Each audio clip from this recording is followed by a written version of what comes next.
Well, just a little quick trip through the kidding barn. You can see all the kids are pretty active today. Some of you that follow me on Facebook, my Facebook friends, you've seen a little video of some of these kids, and they're pretty active today.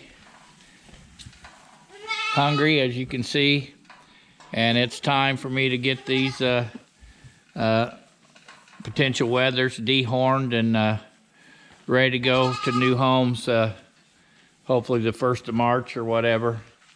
So that's just a little quick update of some of these kids. You can see kind of the barrels that I have that I put heat lamps in, and they're not working now. I shut the heat lamps off once those kids get used to that. But quick little update of the kidding barn. And as I've said earlier, there's only one more to kid, and I'm not sure that she's even bred, so we'll see how that goes.